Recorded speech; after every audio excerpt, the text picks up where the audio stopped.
dans le cadre du projet Initiative Pêche Côtière composante Afrique de l'Ouest.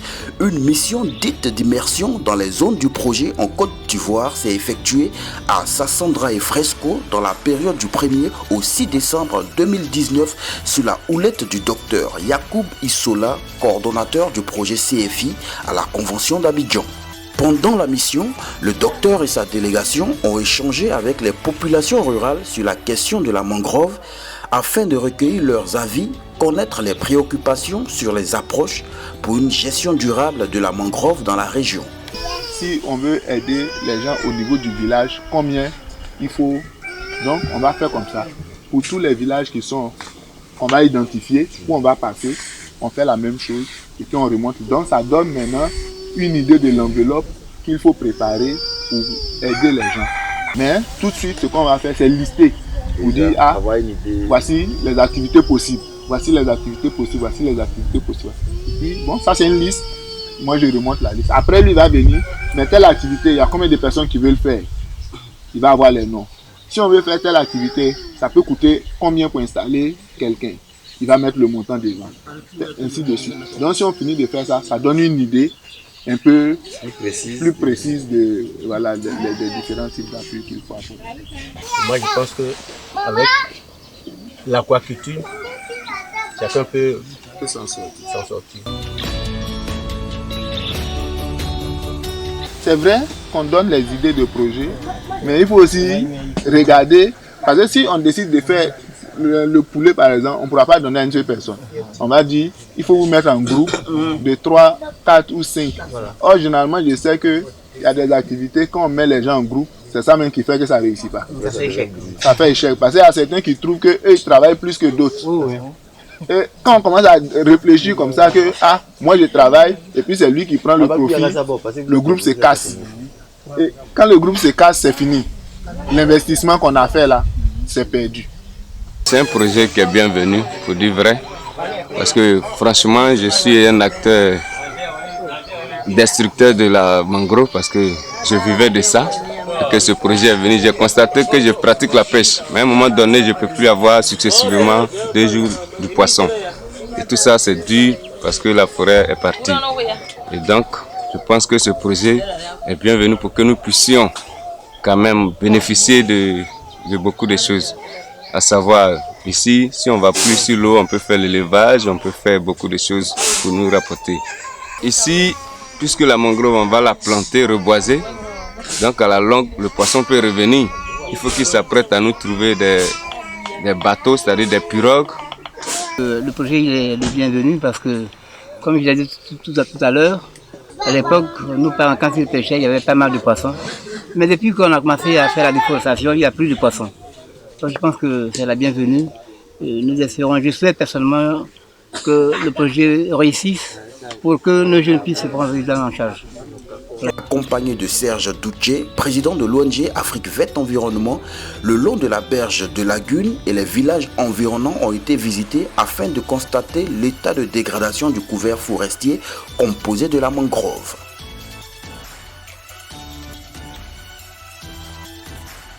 Tout le vide que vous voyez là, c'était la mangrove. Quand on parle de particulier, c'est l'ensemble des plantes aquatiques. Mais la mangrove elle-même, celle qui est protégée. Voilà. Donc c'est la mangrove que vous voyez là. Tout cela, c'était la mangrove. Et à force d'abattre tous ces arbres-là, les autres plantes maintenant ont poussé en lieu plate de la mangrove. Maintenant, parmi tous ces villages, on en a cité 6. Quel est le village que vous pensez qui est le plus touché? Entre Brodje, Dabeda, Niani, Gapé, Boudou et Lepidou. Ceux-mêmes qui sont Niani? Ouais. Dans le temps, maintenant, Niani, c'est tout. Après, Boudou vient en deuxième de la production de l'Ouest. Après Boudou, il y a Dabeda.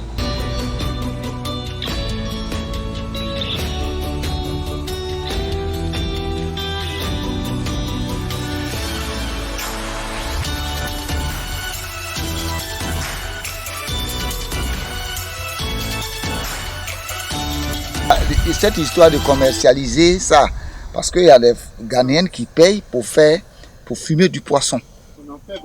Et c'est tout ça là qui a provoqué même la destruction massive. C'est ça. Si les hommes laissaient la nature faire, les palétuviers permettent d'augmenter la surface de la terre. Pourquoi? Les endroits où ils colonisent là, après un certain temps, ils mobilisent la base et puis les éléments sédimentaires, ce qui fait que ça fait comme s'il a construit une nouvelle terre pour les hommes, terre de l'eau.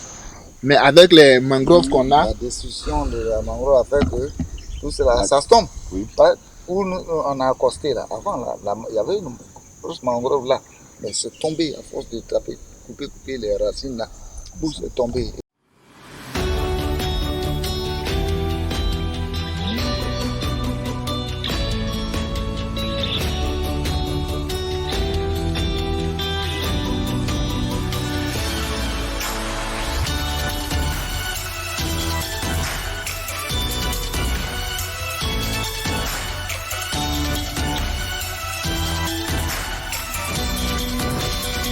Concernant le problème de mangrove palétuvier, il y a un certain temps où au temps de nos parents, là, quand vous passez par la côtière, là, le pont que vous voyez où ils ont mis la tabelle, ça vient jusqu'à ici à Taboko. Mais dans l'année avant, là, une fois, ça veut dire que la passe se fait une fois par an. Mais maintenant, là, une fois que c'est fait, c'est pour au moins ça. 2 ans, 3 ans. Comme ça. Voilà. Comme ça, là, ça ne nous permet plus, c'est-à-dire qu'on ne se retrouve plus. Avant, on sait que dans le mois de mai, juin, il pleut, ça doit passer. Ça passe. Et si ça passe, jusqu'en janvier, février, mars, ça se ferme. Mai, juin, ça va passer. Mais maintenant, c'est plus ça. Donc, c'est maintenant compliqué. Différentes matières minérales, les différents éléments nutritifs qui sont dans l'eau, ils les retiennent sur place.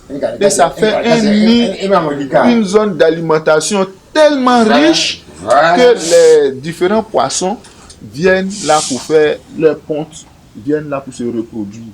Et les bébés poissons, quand ils restent dans cet environnement, ils sont protégés parce que l'accès est difficile.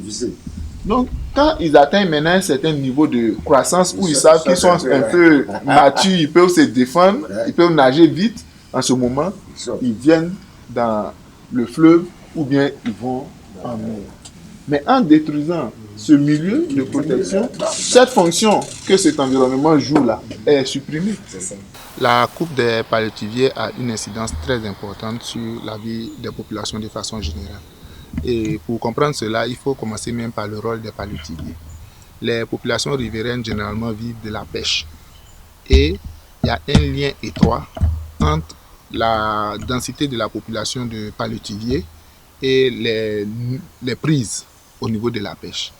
Donc, de façon directe, la destruction des palétuviers, comme on le voit en arrière-plan, montre que si cela n'est pas freiné, si cela continue au rythme actuel, les dégradations, les niveaux de prise au niveau de la pêche vont aller de plus en plus décroissants et la biodiversité de la zone va se trouver de façon générale affectée. Il y a plusieurs solutions, entre autres déjà sensibiliser les populations au rôle des mangroves pour qu'elles comprennent que protéger les mangroves va dans le sens de protéger leurs propres intérêts.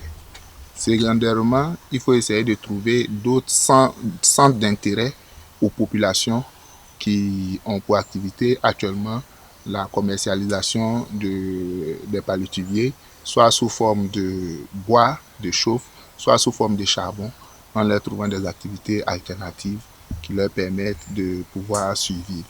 Et enfin, il faut penser à régénérer ce milieu, ce qui est encore possible, pour pouvoir permettre à la nature de jouer son rôle au niveau de la chaîne de valeur de la pêcherie. Après l'étape de Sassandra, le cap a été mis sur la ville de Fresco. Le coordonnateur a profité pour visiter tout le long des berges de la lagune de Fresco. Le constat est alarmant.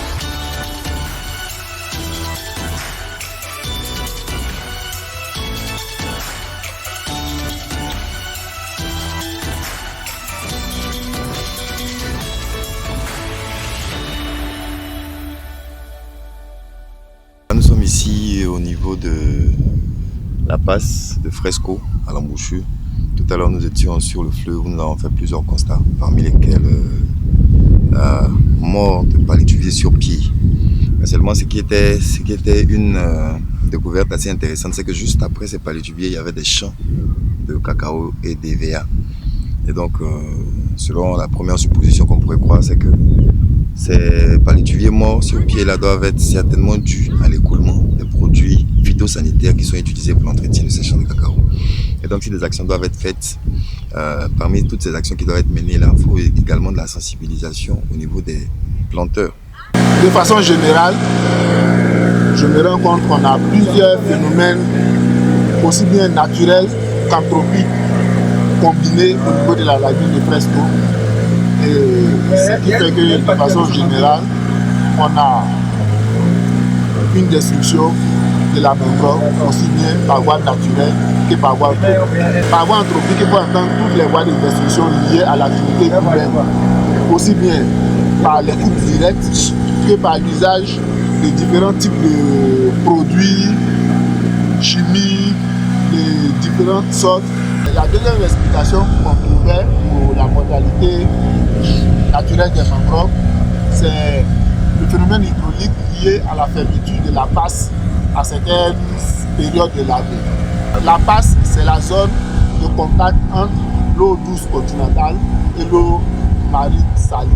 Donc c'est le lieu où l'eau de mer et l'eau du fleuve qui est autour de la lagune entrent en contact. C'est l'embouchure en fait. L'embouchure, si on peut dire ça ainsi. Mais l'embouchure est plus large, la passe c'est limite à la petite zone de contact direct entre les deux. Donc de façon générale, le cycle de fonctionnement naturel veut que quand la passe se ferme, si on a un débit géométrique assez fort, le cours d'eau vient faire une pression sur la passe en voulant se jeter en mer et il loue ainsi la passe pour se jeter en mer. Bon, il y a plusieurs solutions. D'abord, au niveau anthropique, c'est déjà mener beaucoup de campagnes de sensibilisation, faire des tests peut-être législatifs pour pouvoir endiguer les phénomènes de coupe naturelle. Ça, c'est le premier aspect. De deux, mener des enquêtes autour de tout l'espace autour de la lagune pour essayer de recenser quels sont les différents produits chimiques utilisés, identifier ceux qui ont un impact négatif sur la lagune et essayer d'abroger leur utilisation pour qu'on n'utilise que les produits qui ne sont pas nocifs pour les différents. Ça, c'est au niveau anthropique. Maintenant, au niveau de la passe, on peut mettre en place un système de contrôle naturel comment on appelle, l'ouverture et de fermeture de la passe, ce qui permettrait d'endiguer le phénomène naturel de la fermeture de la passe lié au fait de